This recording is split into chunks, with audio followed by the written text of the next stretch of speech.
హిమాలయాల్లో దొరికిన ఒక రహస్య పుస్తకం. శ్రీ రంగనాథ స్వామి నాభిపై ఉండే బ్రహ్మకమలం చుట్టూ సాగే యాక్షన్ అడ్వెంచర్ థ్రిల్లర్ ఇది. బ్రహ్మాండాన్ని శాసించాలనుకునే విలన్ ముఠాను ఎదిరించి హీరో రుద్ర సనాతన ధర్మాన్ని ఎలా కాపాడాడు అనే కథాంశంతో ఈ సినిమా తెరకెక్కింది.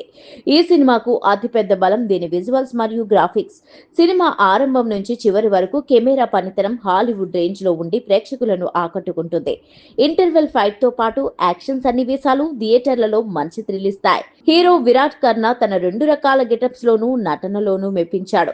అయితే విజువల్స్ పై పెట్టిన శ్రద్ధ దర్శకుడు కథ మరియు కథనంపై పెట్టలేదనిపిస్తోంది. ప్రేక్షకుడు సినిమాకు కనెక్ట్ అయ్యే బలమైన భావోద్వేగాలు ఇందులో లోపించాయి. సెకండ్ హాఫ్ లో కథ 17వ శతాబ్దంలో విలన్ చేసే అవే దురాగతాలను మళ్లీ చూపించడం వల్ల కాస్త సాగతీతగా అనిపిస్తోంది. అలాగే మధ్యలో వచ్చే పాటలు కథా గమనానికి అడ్డుపడ్డాయి. క్లైమాక్స్ లో అసలు రహస్యాన్ని పూర్తిగా వివరించకుండా పార్ట్ 2 కోసం కథను అసంపూర్ణంగా ముగించడం కాస్త అసంతృప్తిని కలిగిస్తోంది. మొత్తంగా చెప్పాలంటే కథ మరియు కథనంలో బలం లేకపోయినప్పటికీ అద్భుతమైన విజువల్స్, గ్రాఫిక్స్ మరియు యాక్షన్ సినిమాలను ఇష్టపడేవారు ఈ నాగబంధం చిత్రాన్ని థియేటర్లలో ఒకసారి చూడొచ్చు. ఈ సినిమాకు మన వి వరల్డ్ టీవీ ఇచ్చే రేటింగ్ 2.5 out of 5.